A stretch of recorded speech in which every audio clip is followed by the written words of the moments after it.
mali tuasa. E whaia o masui o le paia lea. Le paia wale fio o tuala ma le whale sifuru. Pea fo i te vanga ma le whale walu. Le fio le maupu i a whale nauti. Le susu a o le itia ma le usoli i whapea muli a ngatele. Le mamalu lo lato a lua te vanga ma vai whale ma upu i a sale muli anga. Ao le paia fo i a wale a fio a waa o le tupu wha anofo nofo. Le susu alo sina ma sa amitu nai, ma le uso li. Le a fio ma pu o le na whanua, ma le matua o la mosteli. Pola pui pui le whetalanga i a sili ala ei, ma lo lata uto a wha, wha pea le mamalu le tapo inga, ma le lautina lau le lei. Ao le paia foi, o lea fio atu, le sao i a vui. O le paia lava lea, o le ainga sa tuala ma lo lato maupu. Le fio le alo wa fusuanga. Pola pui pui. E le whaitalanga i a malai ulo le matua whaitalai. Ma upu i a sale muianga. Le paia fo i a wale fio le tuala, o le sao whaitalai. Le susu o le manu o le sanga lala, ma le uso li. Susu fo i tu limu ma lai fata ma le tolo tele, i vai ngafa, le susunga i a te. Le e lala ta i atu tu pa i le sa, na ta i tau i upo le ala taua, ka pe fo i upo le tapa au le fani. E le whaangalo ina fo i pa ia maurunga. Wa le fio tia ma lua manuai, le fio tunu usi ma le suo le maupui a sua.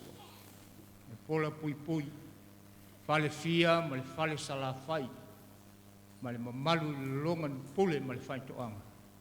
E lave manino, lave ava. Le fo i nofo nofo atu, le ai tuo le ainga. Wa le fio sa tuala o le ainga whalangilangi. E pola pui pui le la au na fausia i a wa ini. O le to o maunga.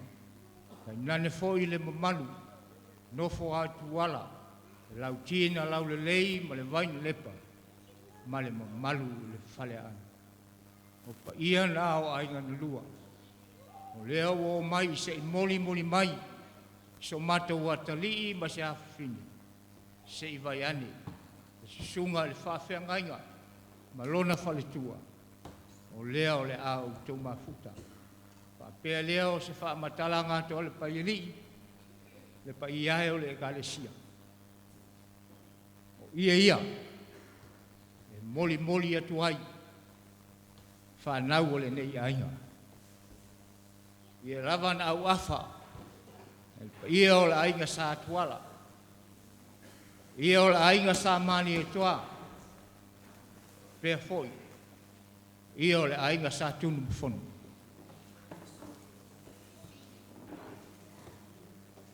Ia, wala watu mal whaalo alo. Ki loi, whapea foi lo tātou tina matua, le tina o whaltua, ia whangai taua. Ia, tau sang fau, su mai lumbenei, e momoli alo ia la tātou taulanga soifua, Kereveta mwhangai taua. Ile pa ia ma le mamalu o le ekalesia. Mātou te ofo ina atu, mau mātou loto ato atoa. A wale ngā luenga le atua o le atou whenga iai. Umana o atu sa mātou upu whamanuia. Mātou toi whaopopo atu. Ia manu ia tele la au tau ngā luenga. Ia usu wes kau pesi.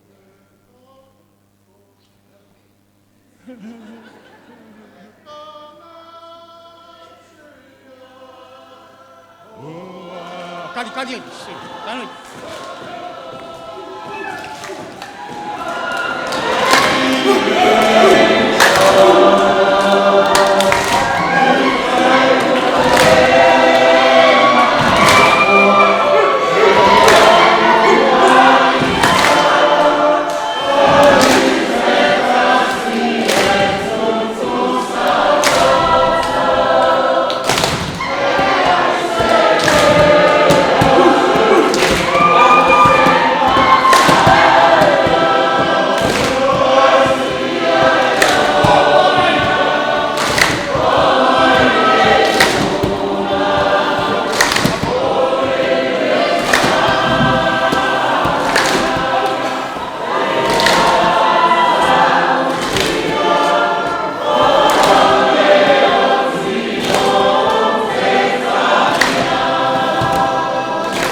Pei lava ona o whai atu. E le taimi o sola a tātou mafutai tono le malu tā puai. He sili i le taula o tōtō. O le atua o le taula o le tau maanu. He sili iai mo lana whaasino manga. Whaanono manu i tumutumu maunga. E mawai manuia o lo tau manu. Ia manu e tele. Nei la sang fou o la atou iai. Wale maluenga ba lua. Malau tau Feagaiga ma le falatua. Whaafitai, whaafonga ai na lu, ma mātou unu. E le o tau se au rotu tuli whaiswe au. Mātou mawhanawhana, o le a mawhana ko ilau tau mawhatanga. Ma Kereveta, ma whaana i tau. Ia manuia tele le asu. Ia tula i atu se sui o ai na lua. Ia wale ne asu ma le wha mai mui.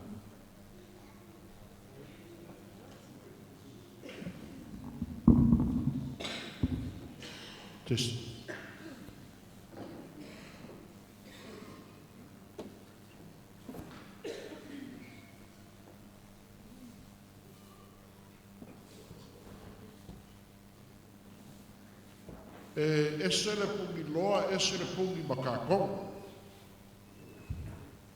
Kai miwa sola pungi loa o mai ainga o ko Feagaiga ma le whakua le kālesi ai. Ua ngā o se whesoso atu. O le aso, ua pungi makakong. Ma e a sa ngoko le paiani, ma mori le ie, kali ai le ie o le Feagaiga o le maau o le kālesi ai. Lea ua sa ngoko le paiani, ma mori aku lau ko Feagaiga ma le whakua. O kua ala ia o sa wanga le fionga i ko le paiani. A wai kua le si paiani, Feagaiga i o sa moa. E pei o ka manele ma sa ngoa. Wa kere la unga o le aso. Ma mai foi keimu le whikalai le fonga o le kālesia. Kari foi kau le kurenga. Ai māku whaia le whaiva o le kāpua. Kala foi le whaina maoka o le kuia anga. Maka no ngofo a ila o le kuwhaifi au ma le whaikua. Ai e alo whaiva o wale kurenga ma le kangaruenga ma le kālesia. Pa iai o le kālesia i hatnani. Ma eu lo maau, ma eu lo kaukinga, ma eu lo whaikauranga pe o sa ngore to ina whaatonu. E ala i lau kauranga u osi le gei asu. Ala i kusina wa kaua. Wa maka kuai le kala whaare ala kaua i sa mai. Ai mai se le siki ngore kaua. Lega mangu malo ai ma ka uku, le mua au whai mai. A kōma ku whaikauranga maika. Upai ma lau whikalaina. Whawhikai o whaikau aku wai ma aina o le whaifi au i lau ma au le so. Wa magongi aku wai ma aina o le whaifi au i lau kaulanga o osi. E ala i le whamoe o le gei asu. Upo e whai le umu ma le whauseu o se kongi le seu lankila whapulor kua rima ma lo le whai o le whaiva. Pei lava lele le kaikai o le sauringa. Ma kofa maguianga i le kālesia. Maguia aku wai ma aina i ganua. O ngā ua māua e lau kaulanga ua whai. O malai whai kauinga o le aku. Whai mai o malai kene ma malai o le rau whakurenga e ma māloku mau. Ia kai ngāke fo le whale o māwai. Ia whakasi ai ma whasau. Malai ia wai loa ai magunga e mai se fo i le moku o salaia. Malai o sala whai o sira fia pule ongo. Fi ngau ma mai kuku sa foku la fai. Kai ngake foi wharekoi. Le malai foi mai loa. Ia mamakia i ku au. Malai ia wai loa isa la fai. O mai aku mua. Lufi. Ai mai se ku sa mau. Ma leu moema. Wala ngau ka ua le ka ua ia malai. A wā o sa moe maoka kau ave. Leo kiki kongo mai le kālesia i hana mani gei. Ma manu o le kua. Ma manu whaale ana nungu. E ala i leo sino le Feagaiga, leo wa kau lau o le whamoe moe kusa ma le so. O le kula i aku, e whai masui o aina na lua. Whai na kāle aina mai le au waa. O ma manu a ia, wā kuala masala, le whane wanu ma le whane sepulu. kausi le raunga ke vanga pa mai fale ma le mamanu ia sāli muni anga. Ai le kaka foi lea ia o le fio au vaa margafa kai kaka foi na muskele kausi le raunga si dia la ei ma le fale faa o le kapo inga. Le foi e fio le kuala o mamanu sa ku mafongo kausi le raunga pa. Ai le kaka foi lea o le fio vui mamanu ane o ka uso sa kuala kausi le raunga ma lai uru ia ma le falea anga. Ia le kaka lea o lea foi e fio aku kore pai o kumu ia o sa kuala e mau kai vai a wau kausi le raunga ma ini ma le mamanu le falea anga. Ia whapere gei ainga mai solo ma le gei ainga mai sale longa. Ainga o lau whaife au ma le wharkua. Ia so wa uma o ma whakingo o le whamoe moe. O le loko manie a e whapere whamakalanga. Mako kau whaiak. O le whaau winga i o sa a whina momo o ngā lofa ma le loko manie o ainga o le whaife au ma le wharkua. Su mai na Feagaiga su i toina, su mai na Feagaiga i Feagaiga na whanakua, whapea a inga pe o ngau whaai o aku, o pe lenga lava o Kereveta ma na whanakua. O upu foi o whakara sua ai ka ni kongu lava na whamoe moe, o le mo moli mai na whaife au, i le lafu ma moe. E mo moli mai na whaife au le loko ao le alii, o iai ma moe ma ngana mo le kua ma le kala le lei, o le malia lea o Aiga nganua e kusa o le gei aso ka pelea e seu pupu ma ku kala ma lofa anu le aso ngā sea le kalesia wa mai ako sa waku le fionga i le kore pai alii ma moli aku e makua le whaifi au ma le whanakua o ia ngā e la e iai le mamoli ngā ai aku e whelo kauki ngā le gei aso ai aku e whele sa afi o Aiga a wape lenga Kereveta ma le whanakua. Lea lala maku kau whaiaku. E lea iaki mo vonga o mea e masani ai. A o pe lenga pe o kau kana iaku. E se le pungi loa i le so lulu. Pungi makakongo. Lea wakako whialo aloai. I le loko whaafekai. Wa susula u whaafengaina ma le whanakua. E mamanu le pa ia o le kāresia. A inga makama o kama ma aina. Le usonga ku mua pule ku au ala kaua. Ai le kai ma va au fuki wa ako usu kai au Samoa i ko kongo Hutt vani gei ora ka faiak alo mai le pa ia o le kales au ko faka mali gei faka mali wa ka pega ai na rua o le fa wa winga le o le mori ga ko la ko fai au pe o osi ke fa mai ke so ya alo mai ya o mai lolo le na fa so ia leo. Ia so o kwai ma na lau. Na vala, sa o na vala le mo moli a kwai o pe lenga uma ia.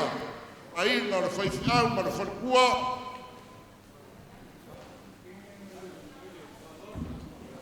E la ei ngāo.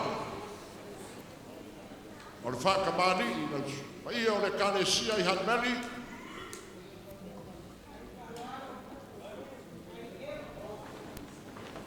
Ia,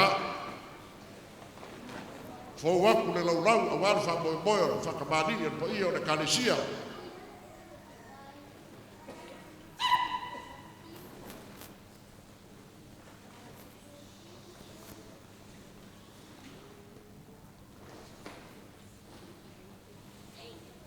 O le sua karisua a le kāresia e lua afe kala.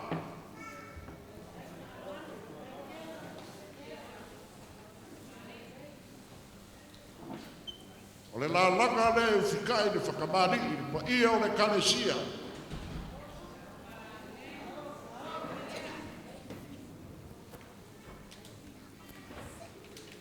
Kala ni whaewa ni e.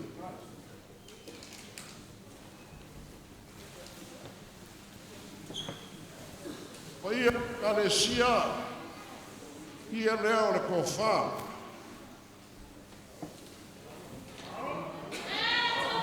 Ia ora au afa sa kuala masala, ia sa malai ola maka fuanga.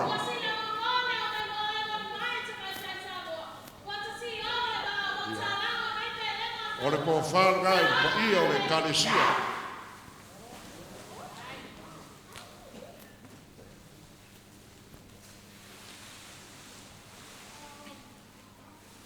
mau ku aku le vaenga wal fa ka mani pa io e sia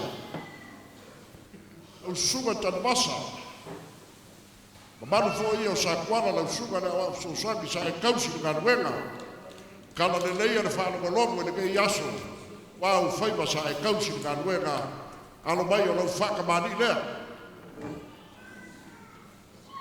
ya o fa ka mani le suga na wa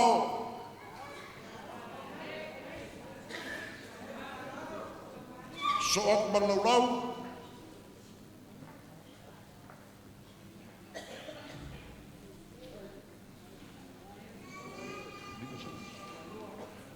o le sua karisua o le baku palani o fari kupe lima sanau kala e lei povi e le mai eis o le fukai lea whakamari lau suga na wa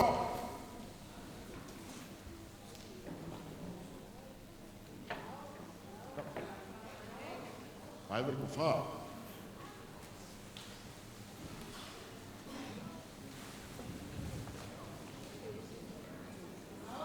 ia leo au afa au wa lafo si la e leo kala ko fa ila suga na di wa sa ka we ba lor ga lue ba lor ka wakai ba lor fa ko ko e bo mori aku de ba lo fa ne mo la suga de wa so sari kasi da fe kala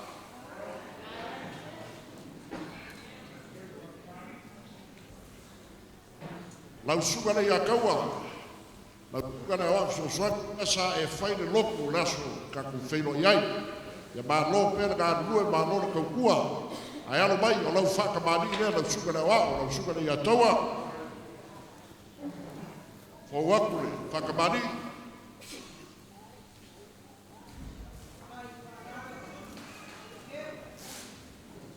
Ia, so aku lau lau, mea mopsa,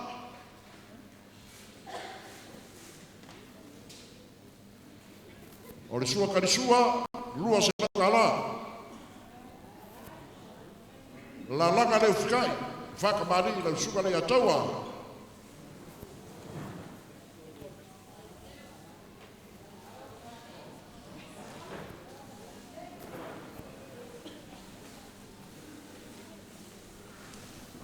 Ya, o le ko whaanga, ia la wafa na fionga ia mui, malo sa kwala.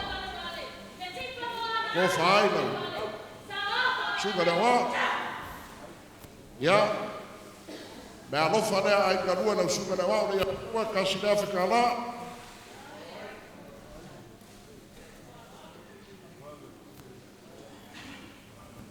ya maua le ko ke kan lue ma le skorosipi le kanesia suga tas ya lo mai whakamari le suga tuto tasi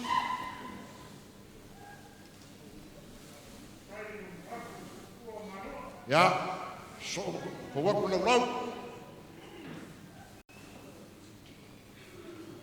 O le tua karisua, lua sa lau kala.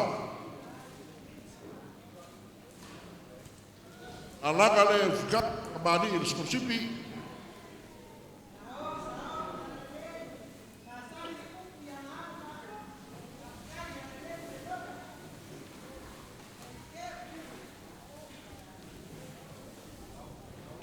Ia nea na wafa le fionga le kuala. Ai o sa ku mafongo. Kala ko faila suga le skorsipi. O le mea lofa mo le suga le skorsipi e kasi gafe kala.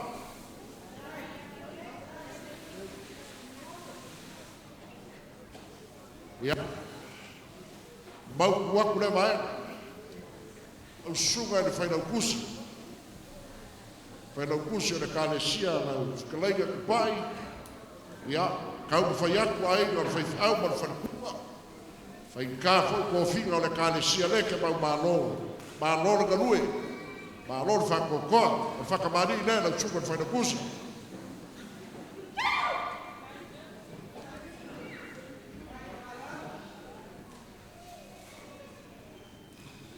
Ya, fa waku lau.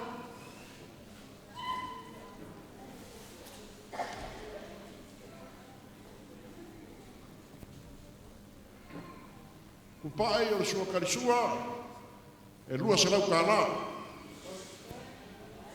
le ufukai.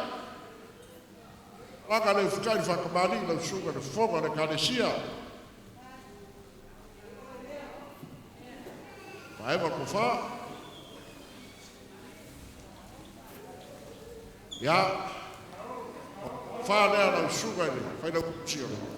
Ia la wafa usunga le toi le whakonu.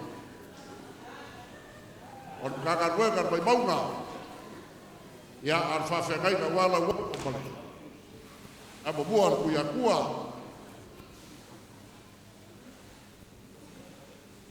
O le mea mona usunga, i le whaina kusi, e kasi le Afrika la.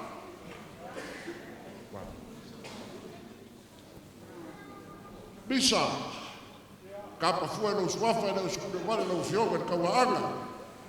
Ma alo e no usunga le keu olo le karesia. Ia, kau whaiaku aiga wasa whaaloalo e no ufionga e kapa kaua anga. Laku mai lo. Whakamani. So aku mane amusa. Anu.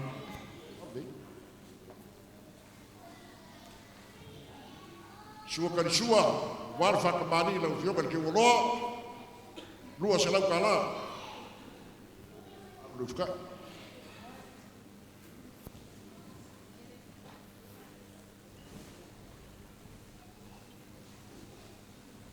Ya, la laka le whakai whakamani, lau whionga kapakawaaga, ke uloa, inka. Lau whionga ke ukupio le karesia, o whalea.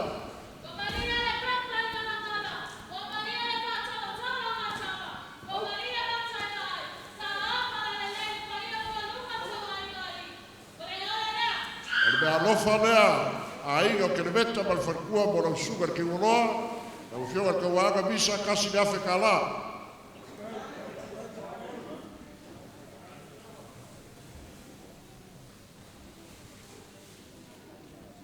Ua mau waku le maego, le pai eo le kalesia, e le o nianga asisi, e kupu makaki ua vaa, pe o le fai kau le ku a le kausa afi fo i o le fia e le ai se kua oi o mea le lei o la baku kau fai aku e fai me kāre mo wha maka whale ma loku soifua kau kua i le ngā nuenga i kukongu o le kāresia i Hutt Valley Gate le ala baku kau fai aku o la baka kui laro le kakurisi fai ko fiai le maka whale o kua fiti ma veto ai, o le kua whalea.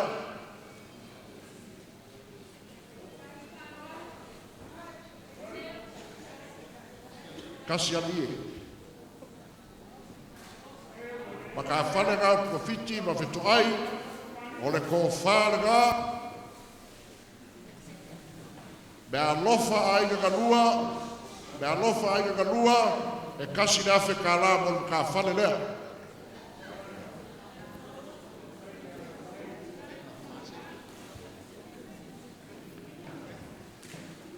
O le maka whale o Tuaena Masei. Tuaena Masei, ma maka whale o le kua whalea.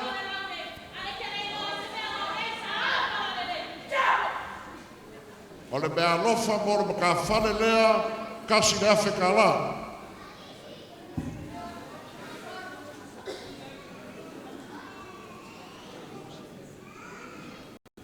Se e mai, i le maka whale o e mosi mafua o le kua whalea.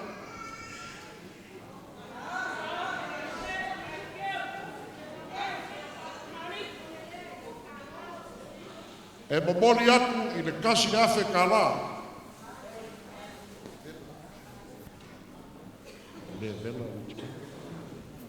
O le maka whale o le vela o Tiumalu o le kua whalea.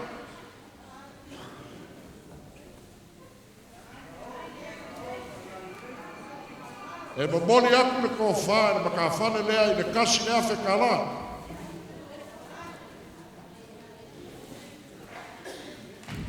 Ka kou se e mai le maka whane o lole tole a wha, o le kua wha lea.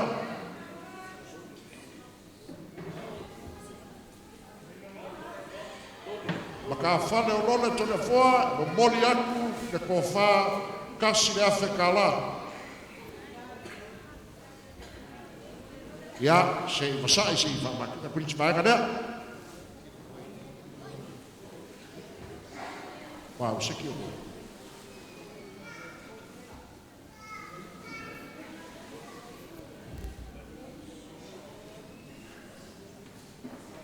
Ia, o le maka whale o tilo mai, wali'i, tilo mai, o le ko whalea,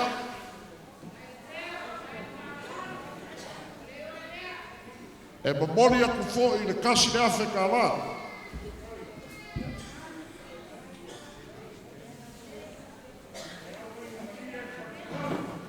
So ai mana maka whale o mai tele Daniel. Ko whalea, maka whale o mai tele Daniel. E mamori aku le kasi le afe ka la.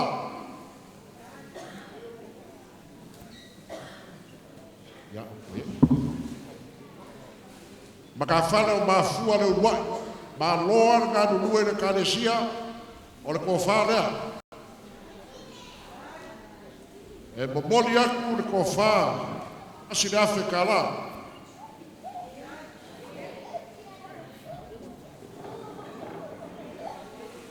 Oe, ia, o le maka whale o fia ui maa whinau pe kaka sa whakoa, kaka ieso.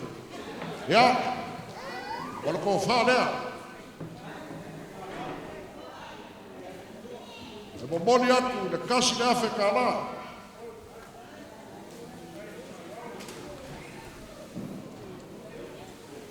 Se e mai kako whasolonga ni maka whale o mapu ene.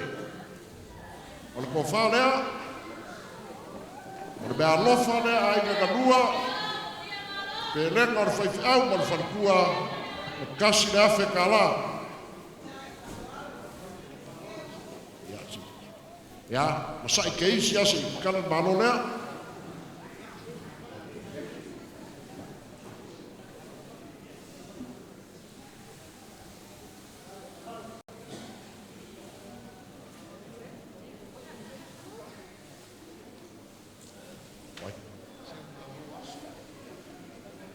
Se e mai kako whasolonga ni maka whale o seu maro asu.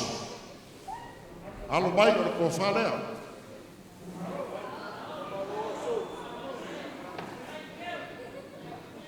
E momori aku i le mea lofa e kasi le afe ka la.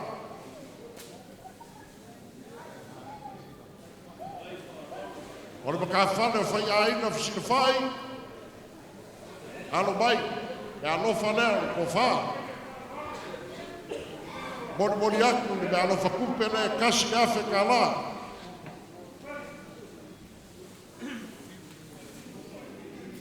Ia, alo mai lau whaukaka fiu lebi.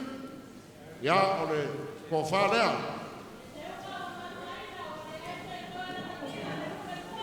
Mori aku fo i le kasi le afe ka la.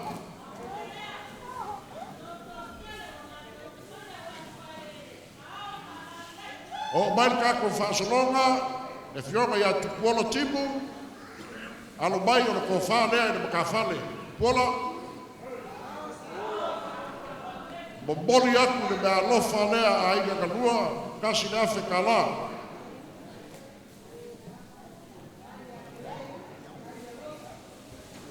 Se e mai kako whasolonga o le maka whale o Tagaloa Miriamu, o le ko whalea Tagaloa, o le mea lofa lea e kasi le afe ka la. Ia, sei. Mapu ke isi a ngea, masai na kiki ase, kau whakuranga kule si maenga lea.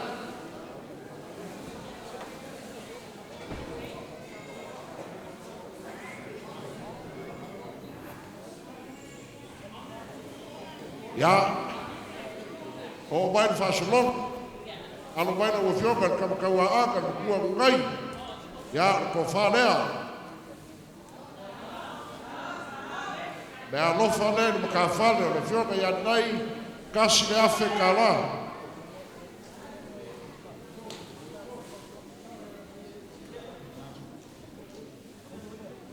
Ta elenga supoanga, Ka whale ka elenga so kuaka. Ia le ko whalea. Momori aku le ko whae le kasi le afe ka la.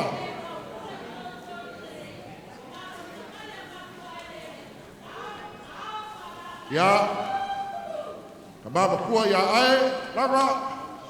Ia le ko whalea. Momori aku le mea lofa ia kia le ko maa ae kasi le afe ka la.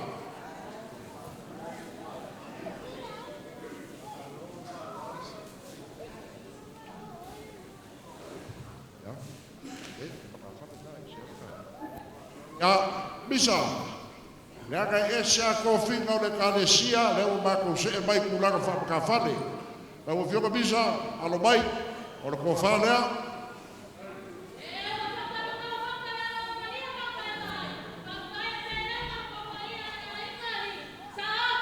Mamoli aku le kasi le afe kala me alofa aiga galua. Pe lenga o le suka ya Kereveta ma le wharikua. Ia, upai pe ia mawa mai, e sa kofinga, o le whakiko aku kulanga makawhale, ma lona gana rua alo mai, upai, lau makawhale, o le mea alofa lea, o le whalea.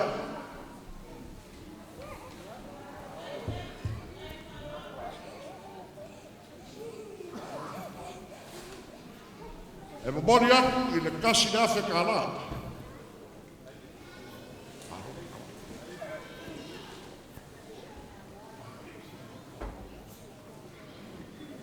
Ja, sei, o sei basic no van mij aku maga dia.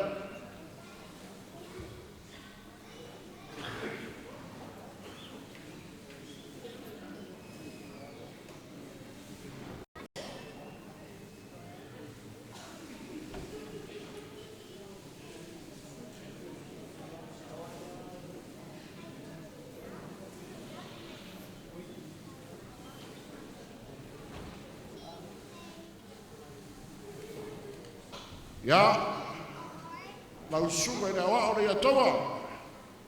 Me ia ko la ia ko la ka ku karu kulanga makafale, ora fale makafale ora ia toa. Mori aku ko fale ia toa le kasi la fe kala.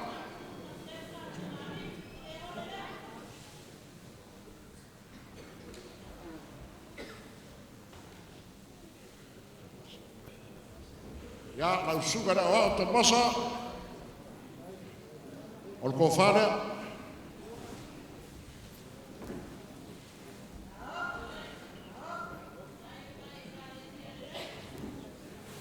Mori aku le ko fale suga te masa, kasi na fe kala.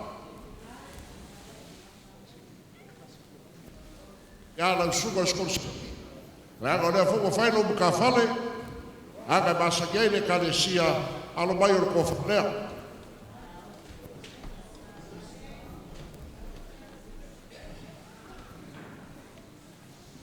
Kasi le afe kala me alofa.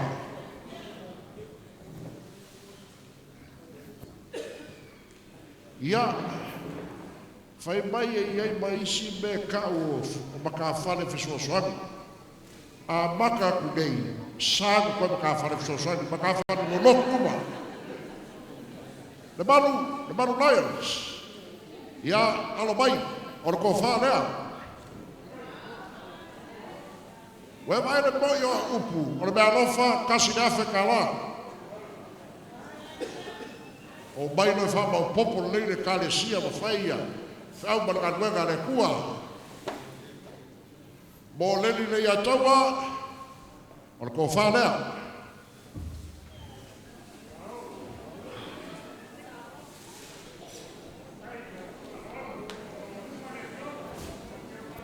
E momori aku i le kasi na afe kala.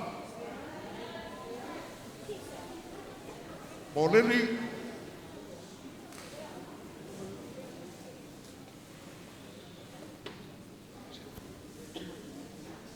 Setu Robena, maloma ka whane, na ko whane.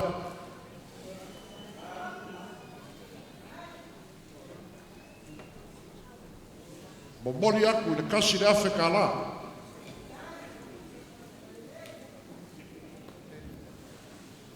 teni mea vale, ka whale o teni mea vale, le koe fisosoani o ka whale mo ia, ko whanea. Mori atu, ala.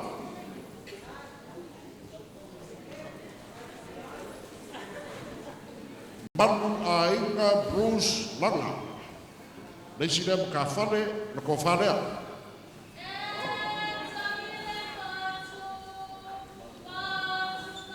Mori aku, kasi le afe kala. Kasi le afe kala. Tuala i o Sefa Collins. O whanea. A wafe kala. Ia, saulo e whamau popo le mea kenge na waa leo whaiwhau i ko Aiga. I ko u. Wana uroko. Moa mangatau me ni sisi lau kom ka whane no ko whanea e mo mori aku fo i le kasi le afe ka la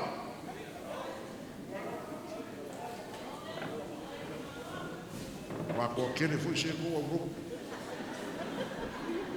ngai magaia sa e mai ase kau whanu nagaku kai magaia na lo lopane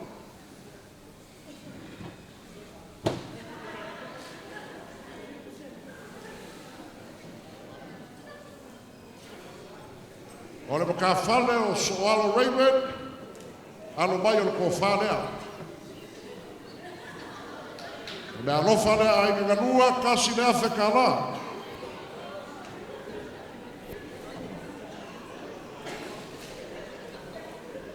Ka whale o toi tā whamanu sinwhai, alo mai o le ko whanea, alo maka whale, afe ka la me alofa a inga nganua, alofa aga mo Kereveta ma whanakua.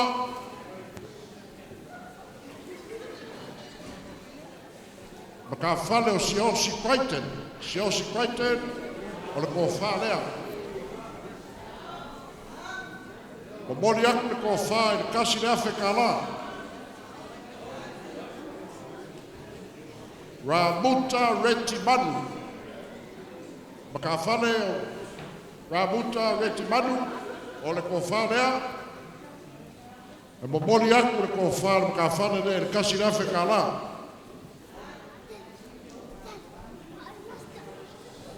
Ma ka whanea o Arona so kutoa, o le ko whanea.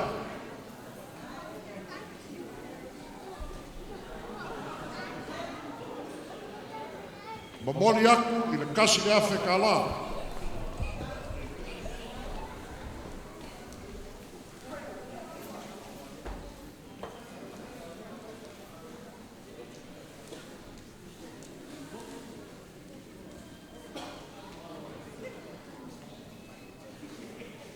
Ka whane o Solomona mai ama. Alo mai o le ko whanea, alo ka whane lea. Mo mori aku le kasi le afe ka la.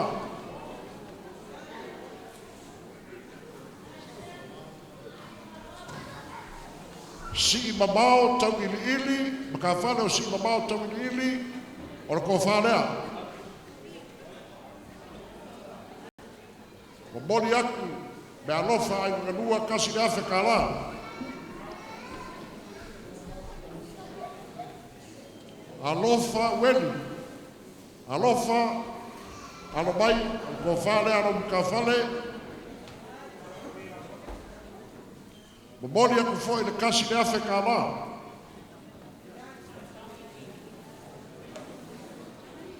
Ia, mana mka whale muli asi mafua, alo mai, o le ko whalea, lo mka whale asi, e mo mori aku le kasi le afe ka la.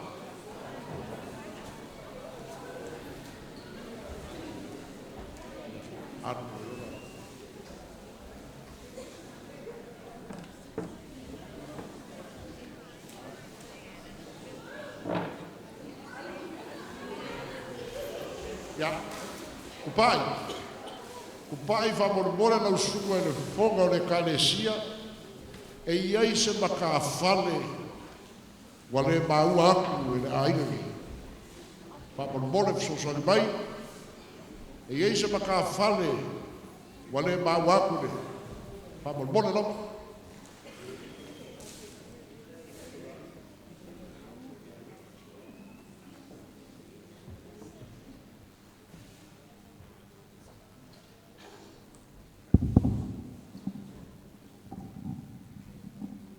Feagaiga sola I muli ka pao ngisi o ka whale le auro. A ole mai ka waku o le ufas polia. Nga pau alea. E fo le loko. aua O ngai ngonga fo le makamu. Ua mawalunga le whaaloa. Ai ole kilo whawhai lau kusi. O ngai aisi whangau o le au lokunge. O le kaupua manosi. A whainge whai aku lau risi. Ia a kongwe e a whainga ngā kurang. Paua lea. ya Solai. ya O alo e whasingo I le whionga I aka ngaroa. le rei Miriama, mamauna. le rei se aua le poia whale o lo o fia fianga foi leo a Aiga Whawhikai. mafikai o leo whai no mai ia sau la le swafa mua O le kamaikai o Miriama, mamauna. ia Miriama o le pofa lea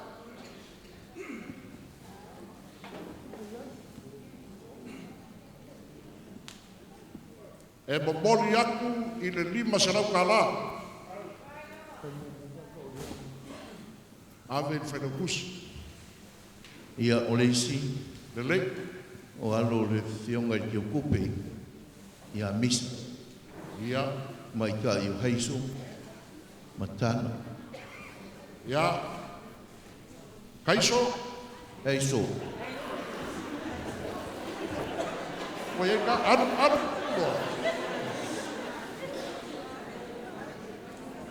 ia momoli aku le 5 sarau kala Whawhikai.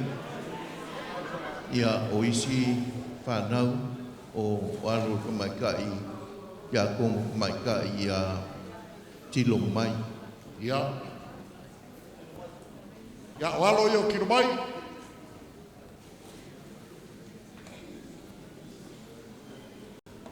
momoli aku le 5 sarau kala Whawhikai.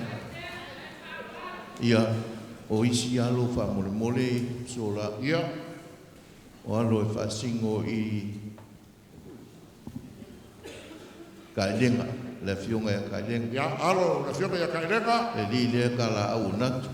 ia o whanga momoli aku foi le 5 sarau kala O alo le kula whali a mfua o whei. Maikai o whei. ia no ia mafua ia ia I konga lea momoli aku le 5 sarau kala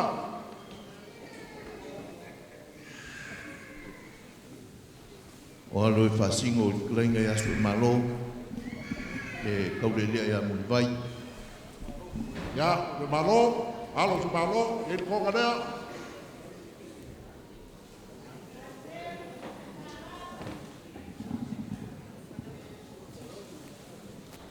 Wow. Koe lua kupea pe ia whaasau e sau fuafua foi lele sau ka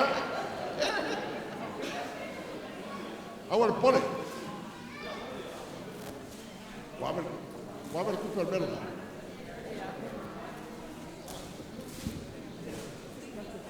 ia awa le pole o ia o ngā foi kupe sa moa e mako e whaanria I moe manangaku sa moa mone aku le 5 sarau kala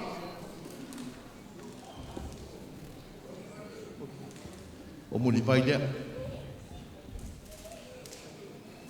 Ia. O alo e whasingo I a Maitele. Isi Daniel. alo whaasiko ia mai kele e po whanea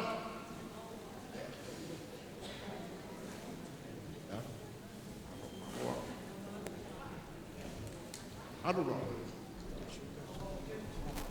Mori ako foi. Ile lima sa nau kala. Whawhikai. Aloi whangoa. Ile pasingo I alu le kamaikai o le kuenga. Le au kamaikai ia o le pepese aku I le sulainga o konga. Ya, nau sulakonga. Ya, o whanea. Ya, ya.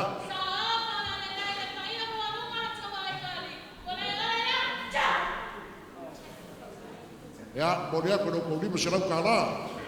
Ia, o alu whasingo I le ia shalom marama. Ya, shalom marama.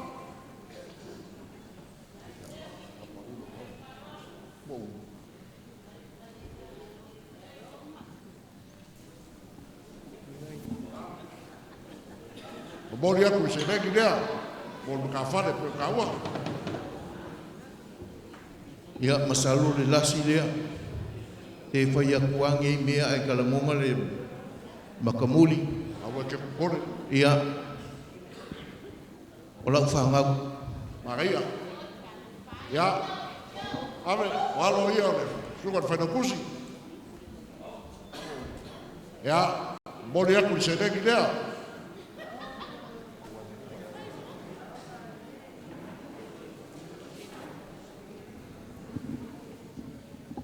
O ingoi pau alea. Koe o le kaule lea o alo le whakalainga I a Feagaiga. O ngā uma mo I ai lea. O ngā uma lo le whaikaku karu. Ia. A whikai. Ia. Ia. Ave nei. Ave ko wha.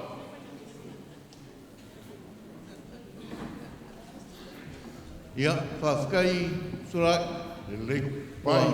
Uma hose mangaku aku. Mori aku se negi lea.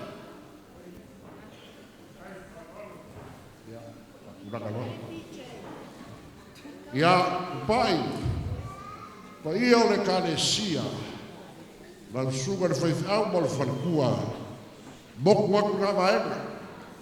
O lea la se I kausa ini, se mea lofa a Aiga kanua, se la langa mo le kalesia.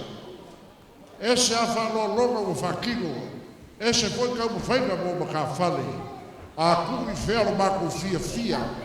A kui whero mako mimiki o ko wala winga la kari mana whiga ngai Aiga o ka whapelea. O ia whakupu ia o lau whawhengaika mar wharkua no ko whawhengai. E lima se furu le la langa e momori a kuai a lofa ana o Aiga kanua mo le paia o le karesia e au ngā e kua iai le karesia isi o whamoe moe whai. Nela fasorot, ya, alaga ia.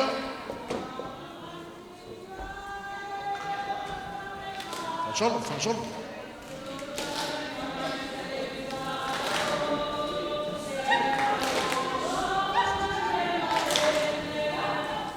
Solo.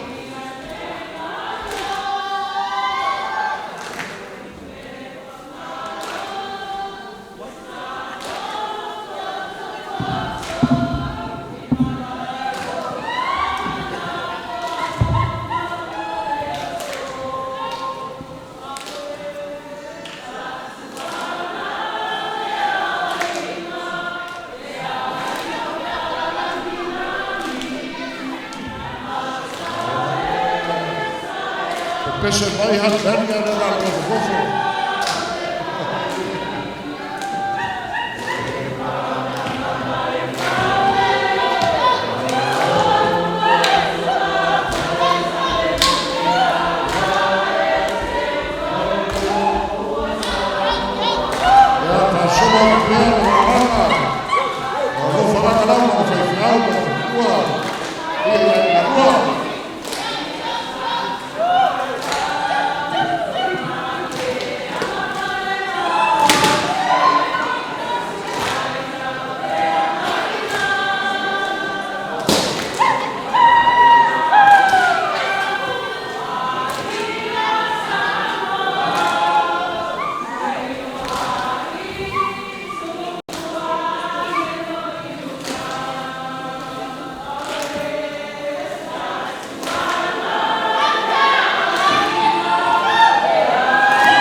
solo pea, na lana lava, na lofa ai na tua, ia o karesia.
Le paia o le karesia. O le whapolopolo le aiga o ia o wafa. Le au whai ngā ruenga suka i toina e mai se ngā wafa aiga. Mara mua ngā lafo. Ia momoli a kuai. Le lima sa furu ngā langa. Kasi lea. Au wai le whapolopolo le iaso.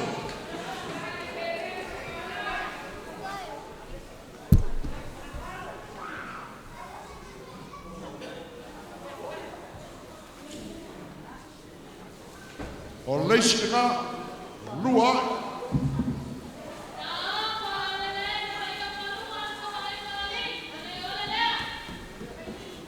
Ia ka kie pere ngā kue pe ngā. E māsani le kalesia. E ka kala e au roku le ia o le Feagaiga. A e momoli mai e a inga le ia e wāna ngā kuenga. Isi e waenga le whainga kaulanga a inga lua e kusa ma le so. O le ia le au wai le whamoe moe kusa ma le iasu.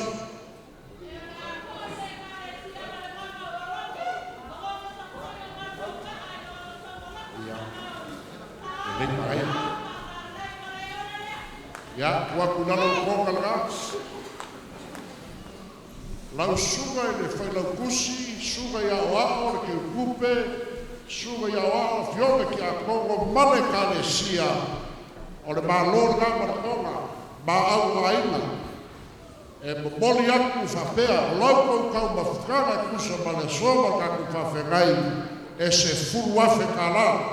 Leo na whasoroa, kasi rafe,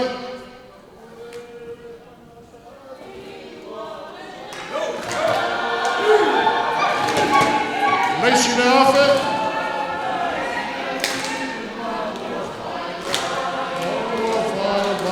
Leisi le afe.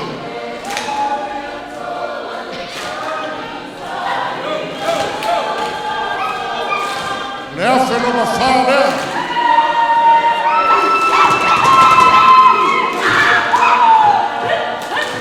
Soa kwai ma le afe no manima.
Se loka fia kalaka ina aki kele.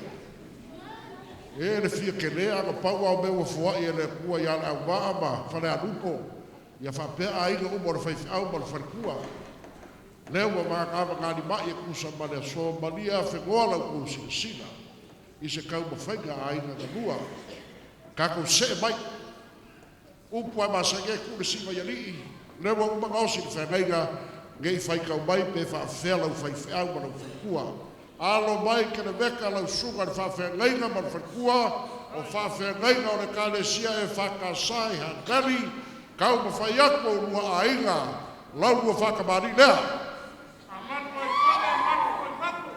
Ewa kasoro aku le whamoimoe. Mo lau sunga le ni whaifi au. Po waku lau lau.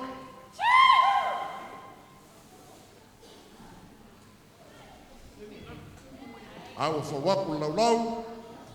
O le sua kali sua. Kasi le afe kala.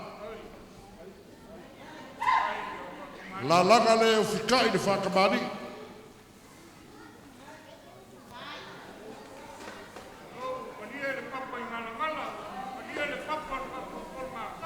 Ya. Vai var ko fa.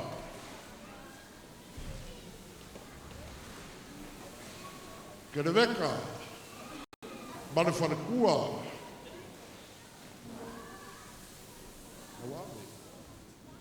O alofa anga ia o lua aiga. Le ia le ke lua kofa ai. Ma keu. Keu kapa mai le pulenga ma le toi ina o iaise ia ke lua keu. Kua ia le pulenga ma le kalesia. Lewa a makamea ia o lua aiga. O lau lua kofa lea.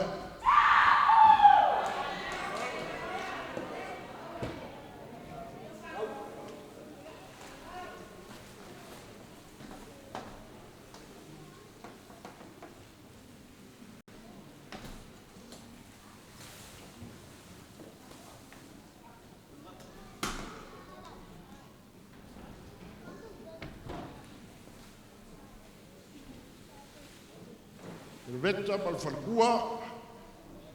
O alofa anga o lua aiga. O le mea alofa mo le gei aso e wha afe kāna. Mo lau sunga e ni whaifi au ma le wharekua.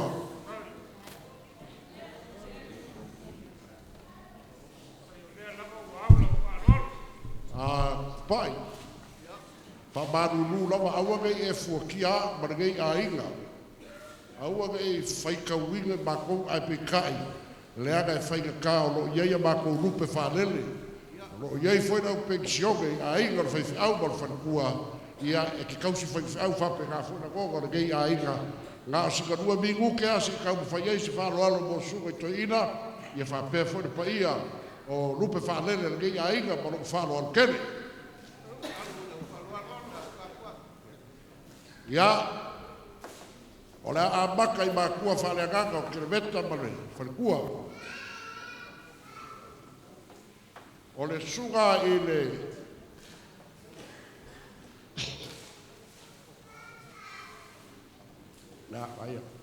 o le fionga i le whatonu Feagaiga ia kawaanga kala o le kofa lea o le fionga ia kawaanga sunga i to i le whatonu ia tawaana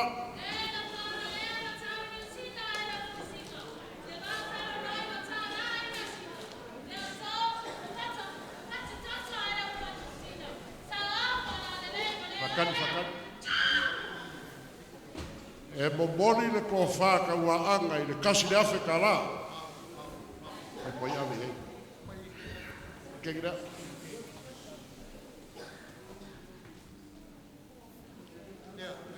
Lea.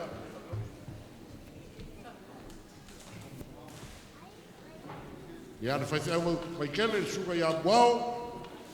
Me alofa ia aiga. Kereveta ma le wharekua. Wow, ko whanga. E momoni aku le kasi le afe kala. Mai po ai ave iei alga ave a Kereveta. Pele mo ave a buau. E buau.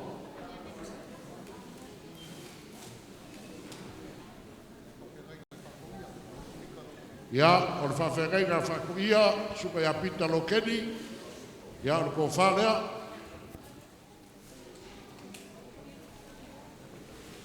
O mori aku le ko whapita lo keni, kasi le afe ka la.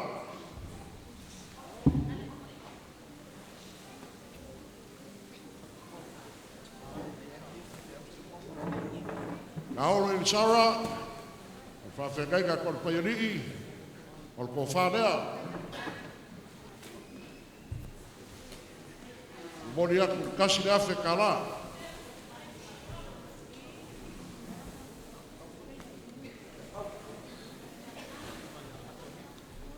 Suga ia atamilo, whaiwhau o tahuhu, ia o ko whanea. Mori aku kasi le afe ka la. Ia atamilo,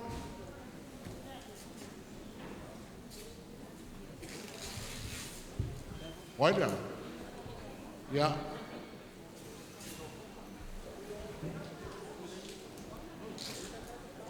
Ya. Ya. Lau suga ele. Toi de fatonu aila patea. Ya, alo mai. Lau suga ele. Toi de fatonu kakaluega mai maunga. Ya, Feagaiga alo mane ko kaupapa. Mai se foi la wofo male ambua kuia kua. Ora ko whālea i lau suga i nei. Toi in whatonu.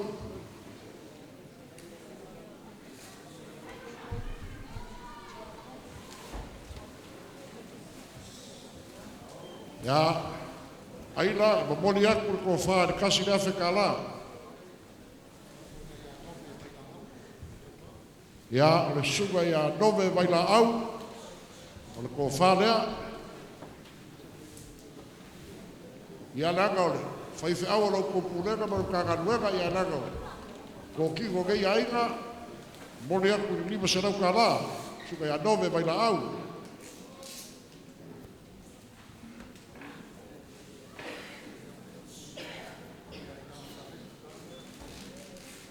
Lea ia sa lesa to ina o PIC,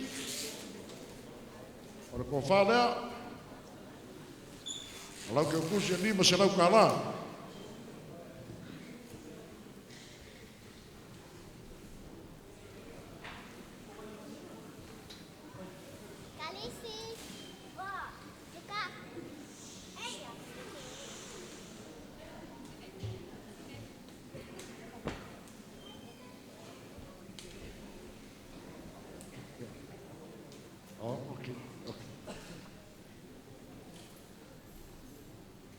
Ia, le suga ia asalele le whau, pioga i reni sea o le skokia, au kirangi sauke, o le kale sepektisi, ia, ko whālea, mar ke ukusi le lima se nau ka la. Ia, alaku awara le,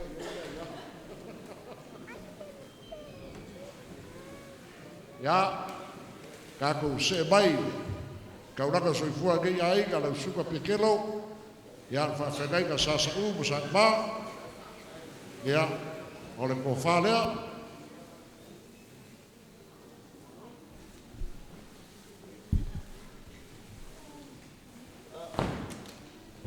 Mori aku ko whae, lima se lau ka la.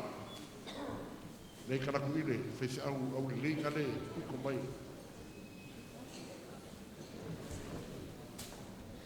Seilala. Ia Feagaiga vai waskai, e whakasai vai waskai, suka ia seilala numar mai, ia ko whanea. O mori aku ke ukusi le lima se lau ka la.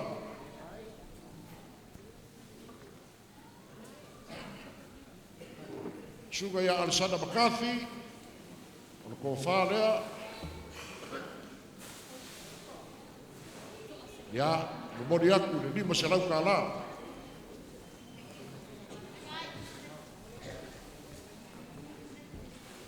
Waia.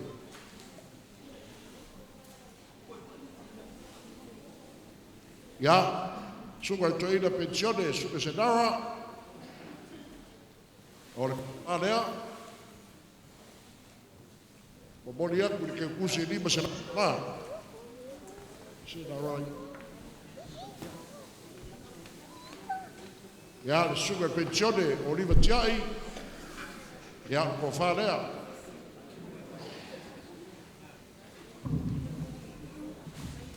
E mo mori aku ko whana suga o riva se rau kala.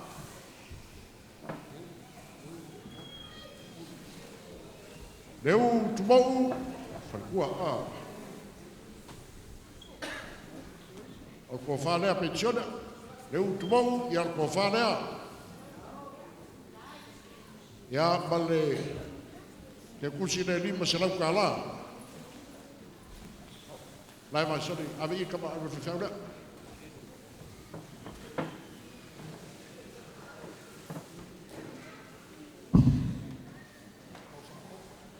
Ia, ele ngalo afia I si o mamao, hau saka fōu.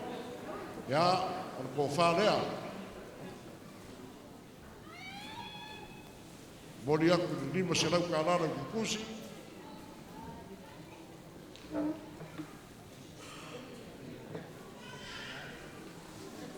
Suka ia nepo sini. Nepo anai. Whewhia mai singi o ko whanea. E ma mori aku ni lima se lau kānara.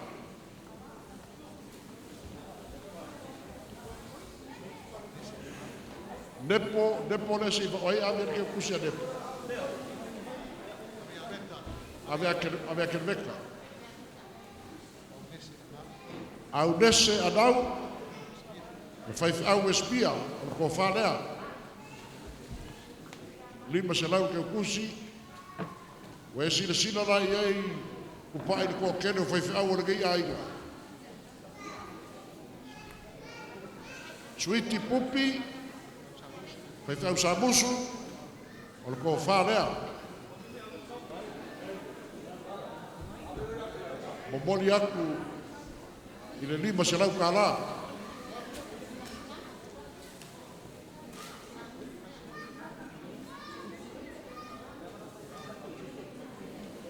Tu wheao whanurua, le pula o le ko manga. Tu wheao, ia, ai si ia naro la si ia le ina ko ina ya no ka iulu ia ko manga le karesia arka piko ina ya tu feo ya ko fala mori aku le lima se lau kala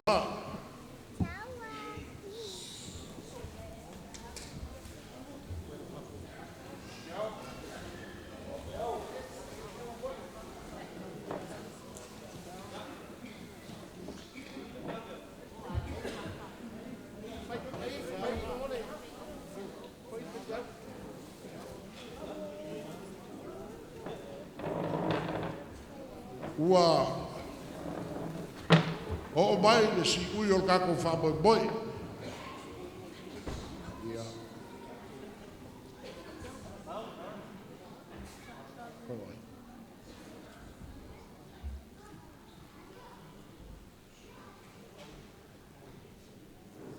au e riko ia mai besa ko wha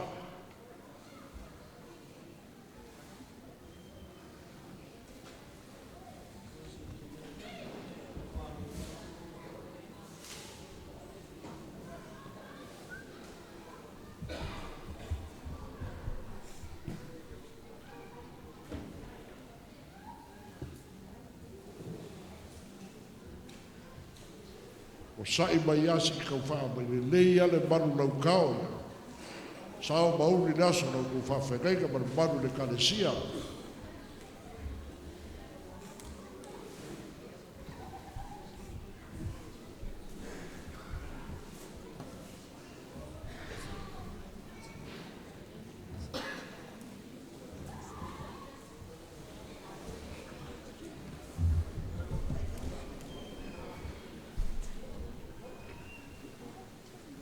ya ko fala le suka toina ya mole ko ni lima sarau kala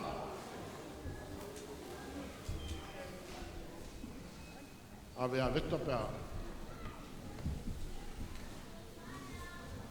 Wa uma ali.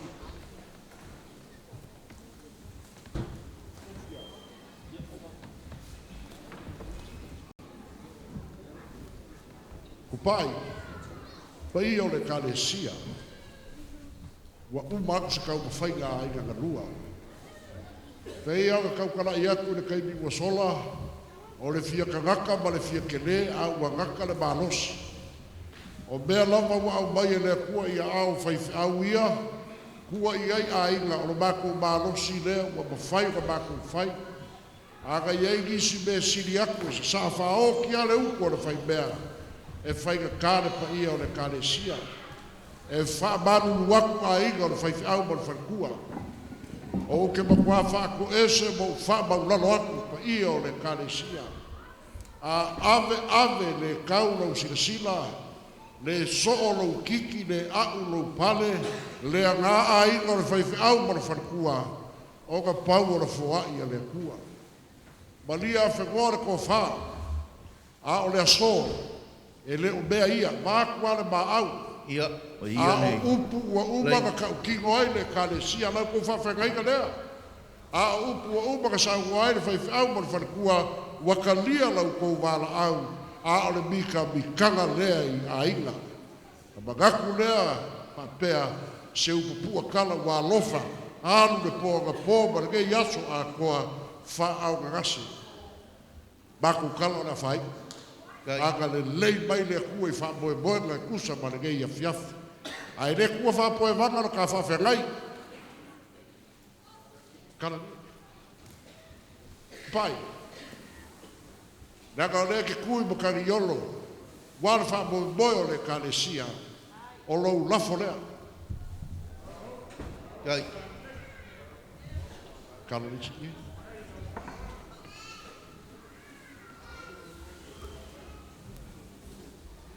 O lou kua lafo lea.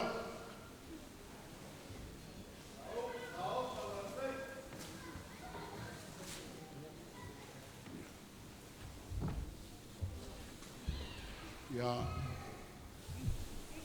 O lou lafo ka ngoa lea.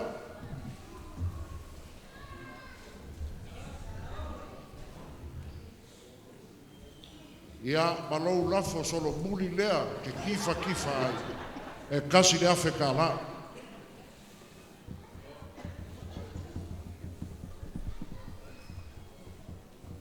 Wa uba mako kala. Sila mai, aga le mai le ni fa mo ko le kai au ni ko ia ko ba ku wa ka ko fa Feagaiga. La ke ba pa yo le kalesia ma fa Feagaiga. So i fo ba ku la fa ga luega mai se u fa sia ba ku ia ai ga lua ba ko wola ba ku ia ga yaso.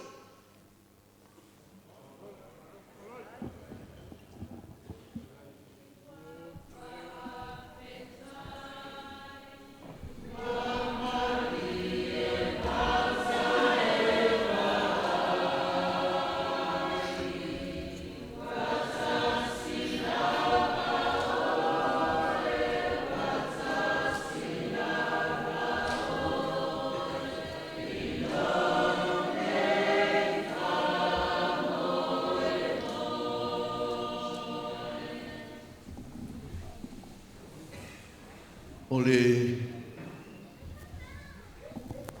lainga kai o li ngalua ua kalinga i fialong o le sa ima le whakalaing ka lofa o ule i loa po whele au wala o ke ui a kuai a ua vai fo i le mawhauwhau pe a whai e sila le au roku ngei i le whaaloalo ua maulung. Ai o ke le vivi i a kua le anga o lau masangi lea.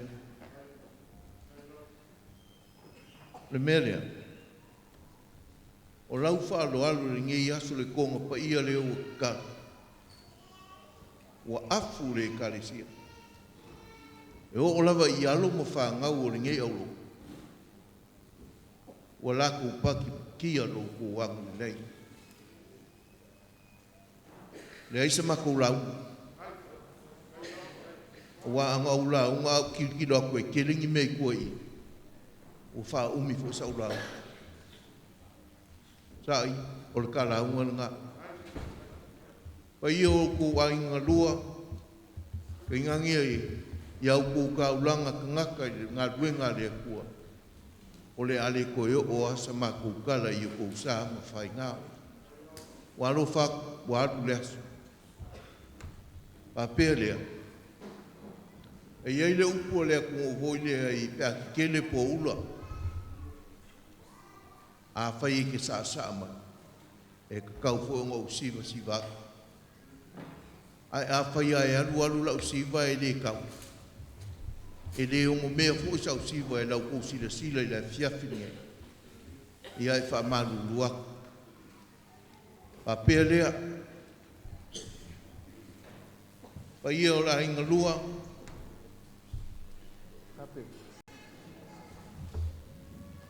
Pakamari.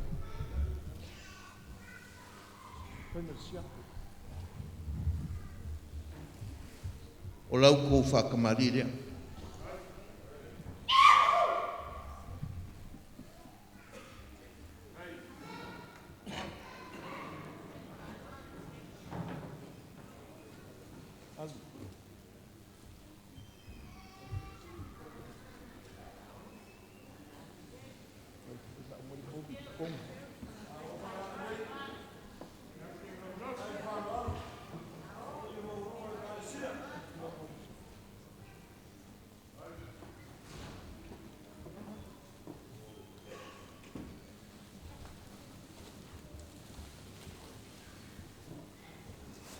O lea mua musa ua fufu wa.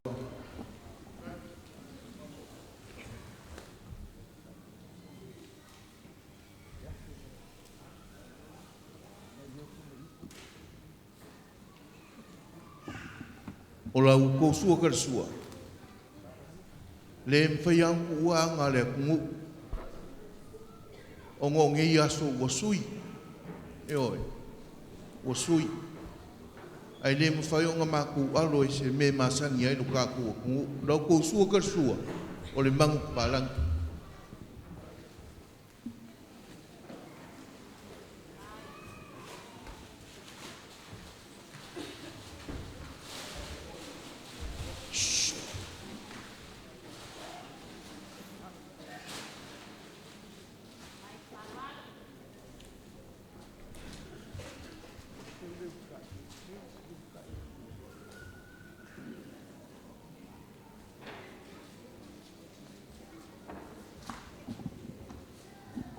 Koe pau ale o le mangu koe le lafu.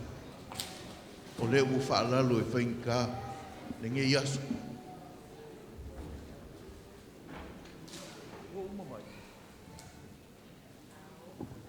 O le u whika i leo lau ku whakama.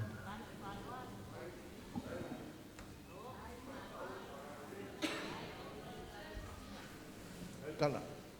Mai kama.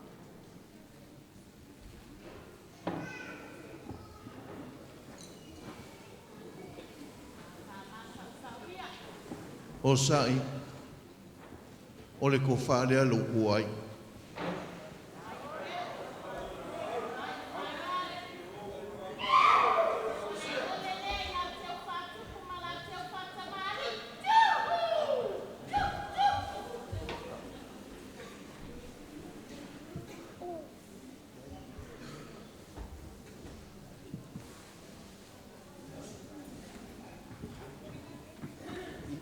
Kala, kulunga. Mai, kua mea. O le mano lea po la fui o lo kuainga o le amoria.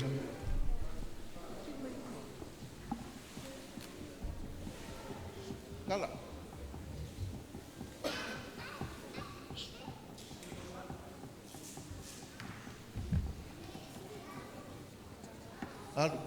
Alu yo.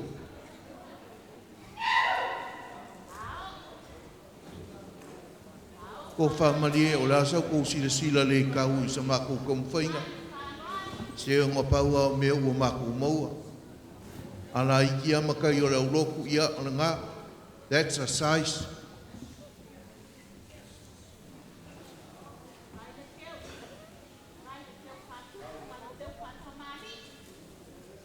Kala.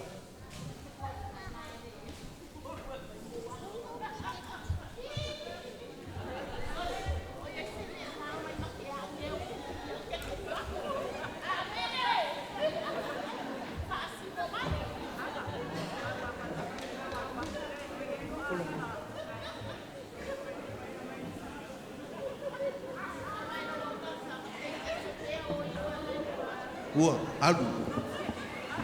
Kaya la koe au o ka koe ngi.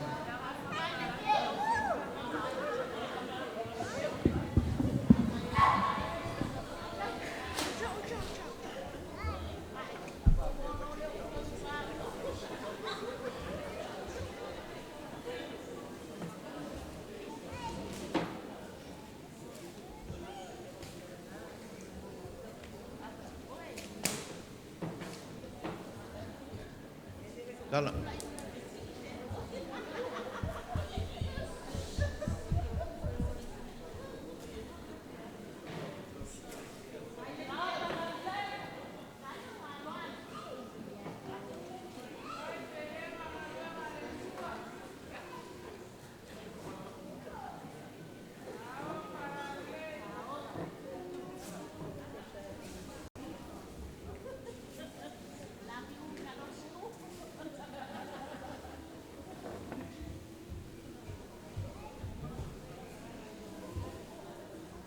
Alu.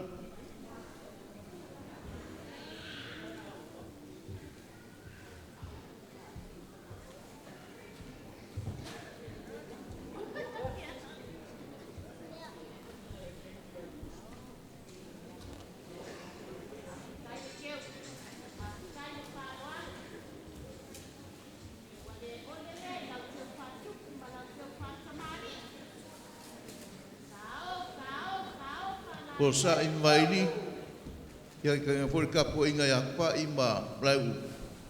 Ia ko wha mani o ngapau a meo mwhai ngi au lok. Mana mako whai whi au leo i. Ia, au ngā meo mwhai o ngā mako whai. Ia, o le iele mo mori a kuai ni mānora ngā.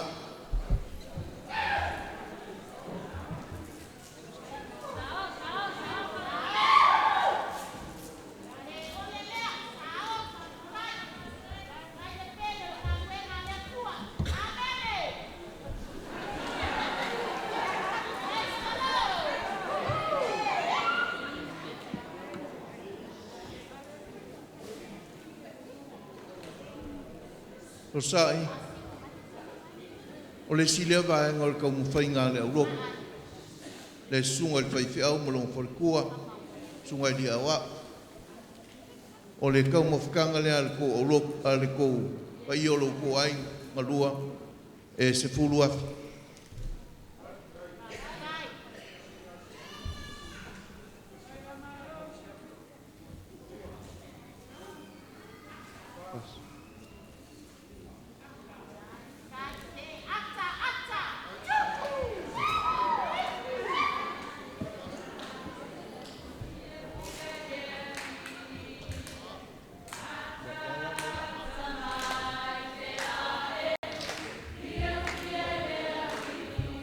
Ya, wala bang nga.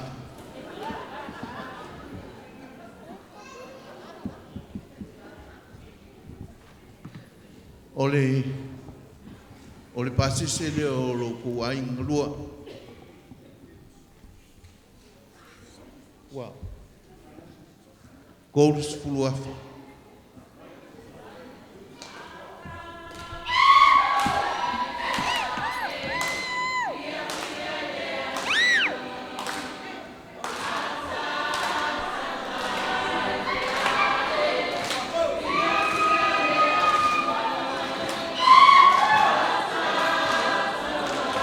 Yang ngau ki aku ngā skul.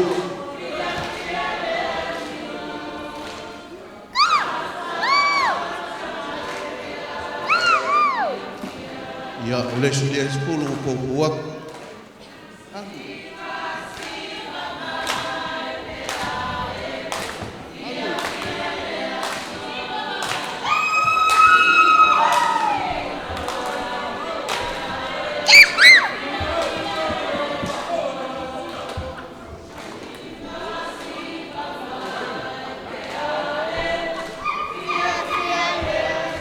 ngā walua.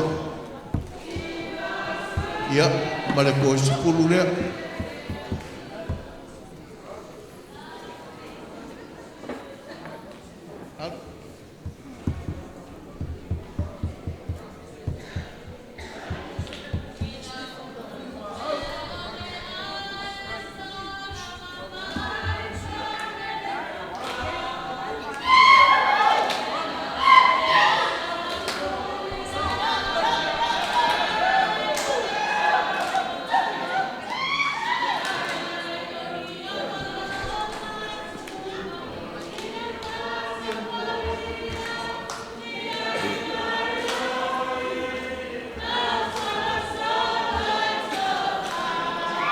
Ia, o lo mu pasa singa e ko sipulu afi.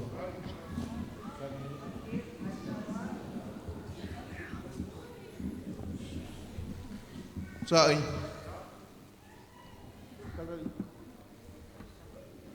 O le whaifonga leo lau whakalenga ni e fiafi.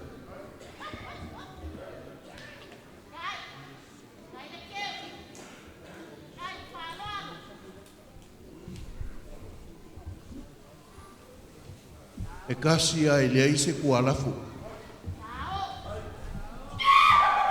Sao? Hai.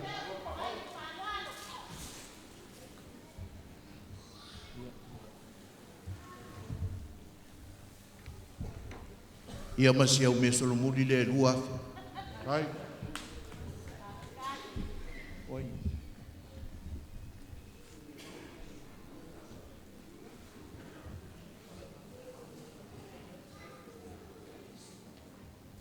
Leanga o leanga sa mua ko le pai le amakanga o kako mea. Ia le whaingo fie fo ia makou. Mea, ko le pai e le pengai se whaleupolu malau o fiong pa malulua. Ai kawai nga makou kaum whai o le kako ki lungo le ngā ruenga le kua. O le awhelea maale fiong e a ko le pai. Hai. Hai.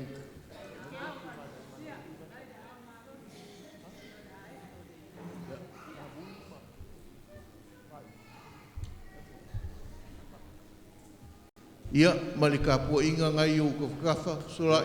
Ia. Waku lako wafi le misa i ngai a fiafi. Hai. Ia, whakaile mo so mako leo.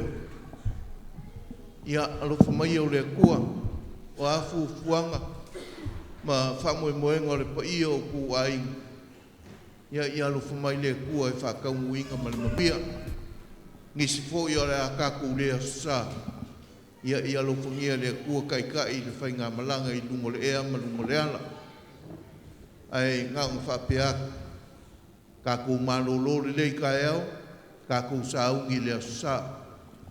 O lo ka penga fo i le au loku mo skaku pa malu skingo le sa. Awa ko ke pole le kulang. Ai kau inga i alofa ngia le kua, ia kaku au lia ma le mamuia.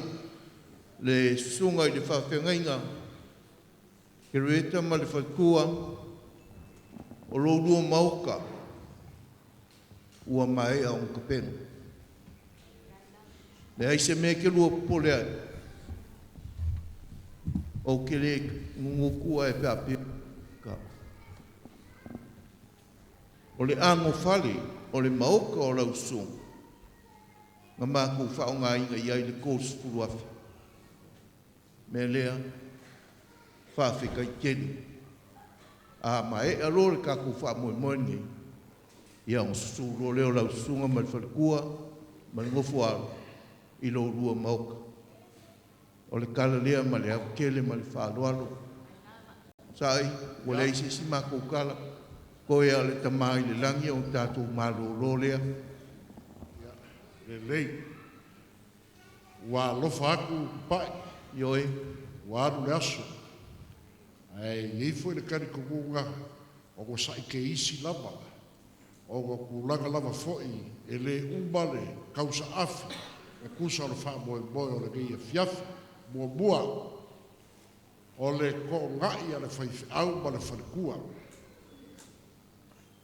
bani lie e a maka ngaso no gei au kilangi a inga le fai au ma le falkua ka au ma le sa magaku ai fai se ko ngai o ai angi se ko koe e ka puai o ai gisi o le a malanga ia langa kuri ka mo e fo i a inga mo gisi o fa mo e moga i au kilangi ai mai se mākou e malanga mai Samoa se i o kuri le sikala o le whai ngā pāloka.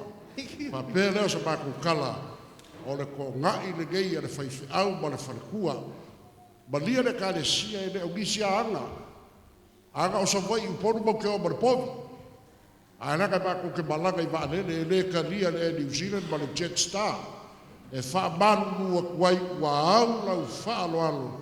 A e sili o ngā e kali ali sua ma whaile ko ngai lea sa whaupopo aku ma le lua afe ka la lea.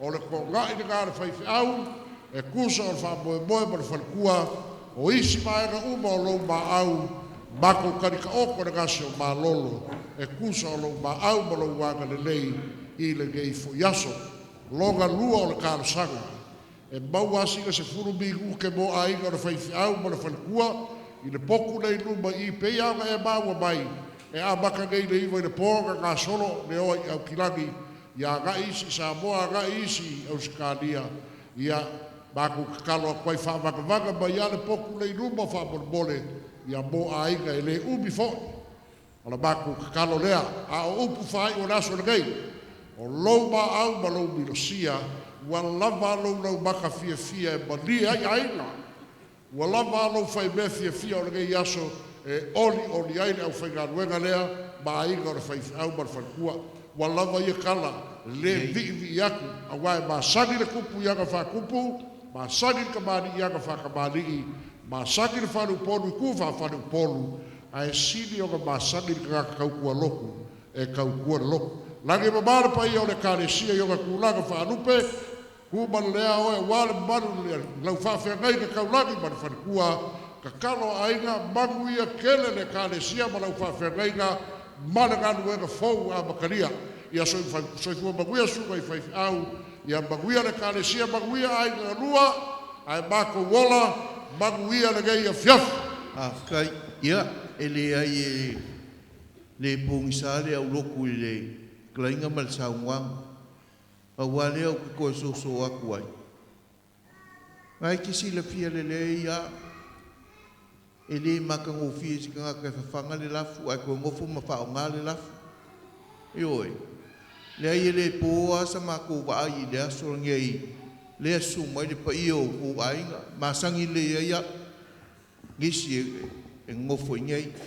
Ka ua inga kalamsi ngei ai sa mako komwhainga. So rai. Yeah.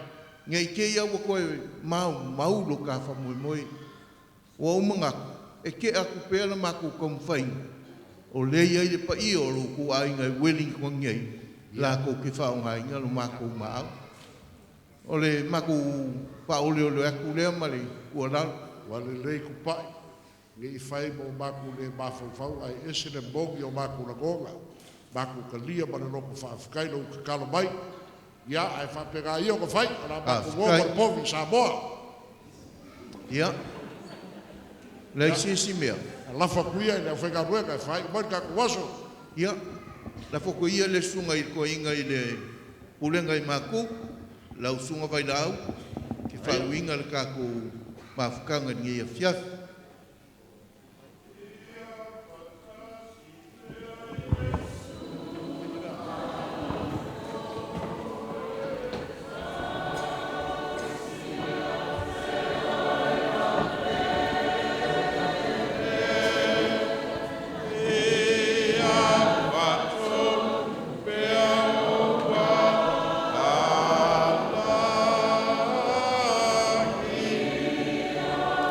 But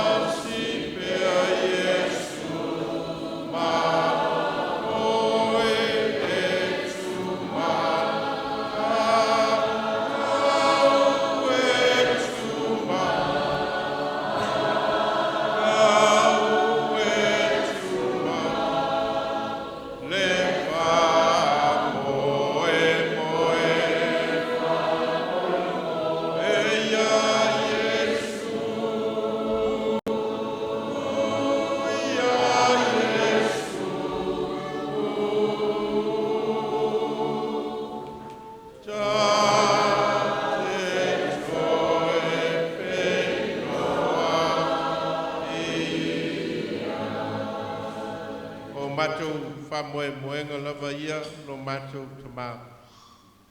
Ina o matou o mai whātasi, e matou te o foi nātu le soi fua ngā rue, ma le ola whātua tua o tangata I lau fio, o no lau whe au ma lau ngā ruenga o e tofi ma bala wai matou. O matou vale vale alofa, ma lo matou whāsoa mea o e whawai mai o matou lima.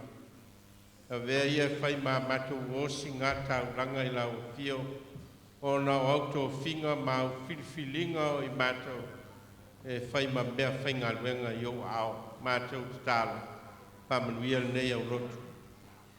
Whamanuia whamoemoenga, o le osi ngā whengainga ma le ngā rue whātasi le anga I lumana, ia vea lava e whai ma vi inga ia te oi. A ta apere nei au fia, ma tua ma le fua ma malanga le tangata I le mea ua e whasino ai matou. Ma e tu tofi ai matou te ngalu ai mo lau fio. Matou te talo. Ia mua au mamuli au lau fio I so se ala matou te uia. Whātau no manuia I matou I o matou a inga. Ai whafo I ai le vi inga ia te oi.